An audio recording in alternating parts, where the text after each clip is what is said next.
Quotes that are emerging from this press conference right now involving Bruno Fernandes. He said there was an opportunity, referring to this potential move to Al Hilal. The president called me and asked if I wanted to go there.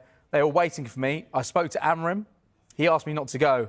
Manchester United didn't want to sell me. They don't need the money. If I'd wanted to leave, they would have made it happen. There's some more quotes as well. This is really interesting because we spoke about the fact that Bruno Fernandes was going to speak to his family before making the decision. Well, he gives a little bit of insight into that there. He says, Al Hilal were very kind. They spoke to my agent. Then I spoke to my wife. She asked, what do you want to do? She always supports my decisions.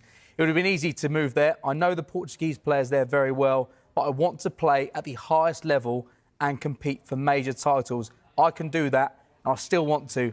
I'm very passionate about football. So there is Bruno Fernandes speaking about his decision to turn down the money from Al Hilal, the opportunity to potentially treble his current earnings he has at Manchester United. It looks like he's set to stay at Manchester United. And there he is explaining why he's decided to turn down potentially £750,000 a year. At 30 years of age, the United captain is set to remain at the club. What do you make of it, Mark? Because £100 million is a lot of money, and you can do a fair bit of a rebuild with £100 million. What do you think? Yeah, so I think this is basically it's two parts to the decision, isn't there? Because Manchester United will probably think, on one hand, £100 million for a 30-plus-year-old is great business for us. Therefore, it makes sense to sell him, and we can reinvest that money. The other thing is a footballing decision, and they'll say, well, hang on a second, you know, this is our captain, this is our leader, this has been our most consistent player over the course of the last few seasons. Without Bruno Fernandes in that Manchester United team, where would we be? You know, he has been so influential. He's been an ever-present, misses very, very few games. So therefore, from a footballing perspective, we need this guy right now, and we're going to go for a rebuild, then we need him to be a part of it. When you look at the money that he's turned down, I have so much respect for him, because it's not easy to turn down that kind of cash, because it is life-changing. Even though he's a multi-millionaire, when someone's putting on the table that kind of money that can transform your family's life forever, and you can go to a completely different place financially, you have to respect him. I think he had a brilliant relationship with the Manchester United fans. They absolutely loved him.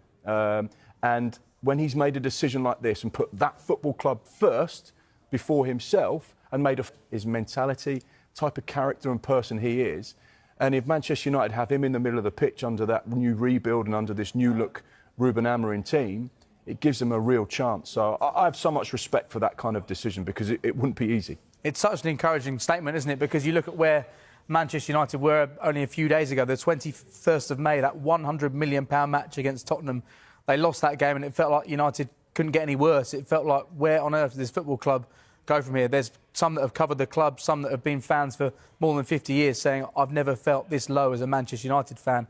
Well, in the space of the last few days, their captain has confirmed his future. He's committed himself to this football club. What a statement of intent that is, how encouraging that is, that the captain, who's got the opportunity to go and earn a ridiculous sum of money elsewhere, believes in the project when so many seem to have lost faith in that project. He believes in Ineos, he believes in Ruben Amorim as their head coach, signing Mateus Cunha over the course of the last few days as well. It feels like United have gone from rock bottom to being in a place where fans can maybe start to feel slightly optimistic about the future of this football club, but potentially with Bryan Mbeumo coming in as well. So for United, this is absolutely huge. Yes, they could have made a huge amount of money from selling Bruno Fernandes, but you'd argue the money that they bring in, would they spend that wisely? And is it worth losing this man for free in 4 years' time when he's got... Because he's been speaking about all the misery at United and how this sends a positive message. It's significant. I think that the money that was on the table was big, so I think that there was an element of this situation that meant that United getting that level of money for someone at Bruno's age, obviously you couldn't say that it would have been a bad deal, but on the other hand, Manchester United's star player, only player at times, for the last sort of 4, 5, 6 years has been Bruno Fernandes. He's the one player that I can point towards that's been a success. Him staying at the club, Cunha coming in, does give them a couple of players with personality that might just make a difference next season, hopefully. It would have been easy for him at the end of this season to say, look, I'm done here. You know, there will have been a huge amount of money on the table for him to go over to Saudi. But the fact that he's stayed, I think, will endear himself towards Manchester United fans even more. And even towards me. I mean, obviously, I'm a United fan, but the idea that to turn that money down and at a point where Manchester United are at their lowest ebb and say, no, I want to fight through this, I want to see it through the other side, I want to come out and, achieve things, I think says a lot about him as a person, as a character. And I think United fans will warm to that, because at this moment in time, the club needs people who are going to run through a brick wall for them. And I think the decision he's made this morning, or it feels like he's made this morning, I think that's something that will become apparent. Yeah, Gary Neville. It's all well and good that the captain stays, everyone's happy, but United want to invest, they want to spend, and we know the trouble they've been in because we've seen all the cuts.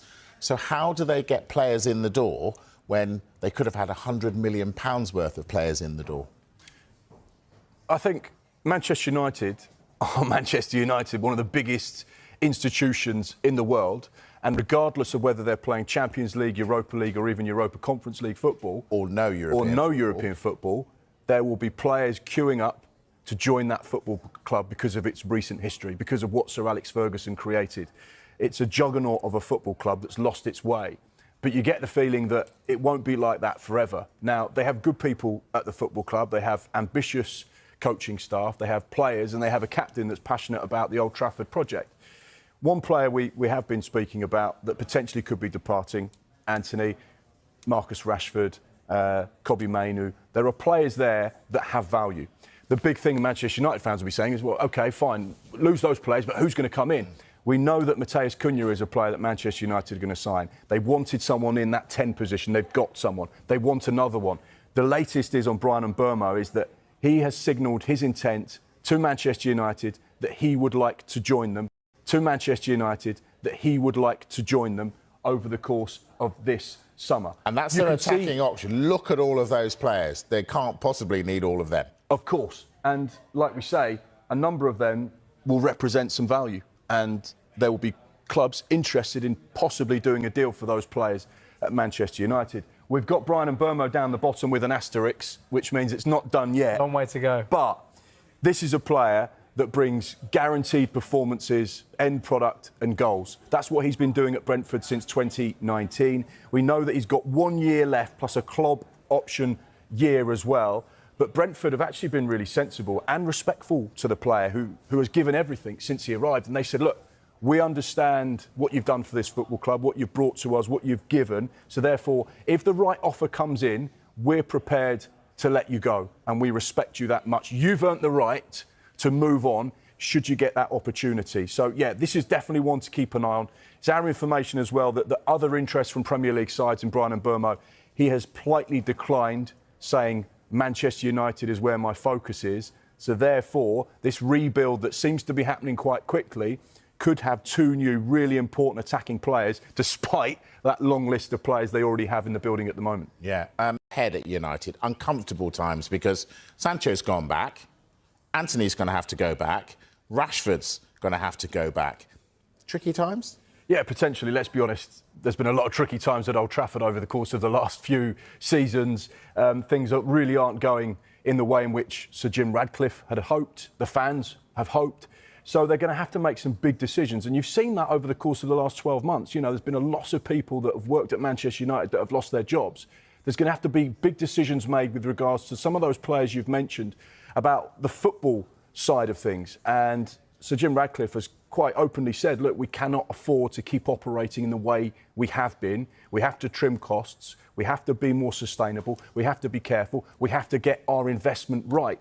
And when you look at those players, Marcus Rashford, Jadon Sancho, Anthony, best part of £1 million a week there that's going to be potentially not involved in that first team if Ruben Amorim doesn't step in and say, actually, clean slate, these boys can play for me and they can prove that they're Manchester United players over the course of pre-season. And if they do that, no problem. However, you get the feeling that the accountants might just be leaning in and saying, actually, we could do with lifting him off the wage bill. He represents 100% pure profit for PSR. So therefore, actually, our favourite situation would be that these depart the football club. And that's where they're going to have to find suitors. And that's the problem. Because is someone going to pay £40 million for Marcus Rashford? Is someone going to get close to the £80 million that they paid for Anthony? He's just been on loan at Real Betis. So therefore, Manchester United are probably going to have to accept we're going to lose some money, but how much can we afford to lose and how much do we want to lose? And of course, wages, another problem. James has mentioned it there. When you're on £300,000 a week and someone offers you 150, you're going to say, actually, I'm not going to leave Manchester United. So then United have got to be clever and creative and say, well, we'll make up the difference for you to go. Yeah. Bryan Mbeumo has sent a message on social media after handing Manchester United a major transfer boost. The summer transfer window is open and Mbeumo has admirers at Old Trafford ahead of next season. The Brentford star enjoyed one of his best individual seasons last term, scoring 20 goals in the Premier League. That form has seen Mbeumo heavily linked with a move away from the GTEC Community Stadium, with United keen to complete a move. Arsenal, Newcastle and Tottenham Hotspur have also been credited with an interest in the Cameroon international over the last few months. The Manchester Evening News understands United have a genuine interest in signing Mbeumo, with the player also thought to be keen on a move to Old Trafford. Talks between United and Brentford are set to get underway in the near future, with the forward valued at around £60 million this summer. Amid reports stating Mbeumo wants the move, the 25-year-old has issued a message on social media. The Brentford star posted a photo of the entrance to the Stade Lyon-Laurent training facility in France on his Instagram story. The post was accompanied by a three-word caption which read, "Where everything began." Mbeumo posted a message shortly before a report emerged on Tuesday about his preference to join United this summer. United have already kick-started their summer transfer business with the arrival of Mrs. Cunha from Wolves. The Brazilian had a £60.50 million release clause in his contract at Molineux, which United have now activated to bring the player to Old Trafford. It remains to be seen which deals United will feel beyond the signing of Cunha. Mbeumo's name is likely to be in the headlines over the next few days, but it remains unclear at this moment in time if a deal between United will be agreed.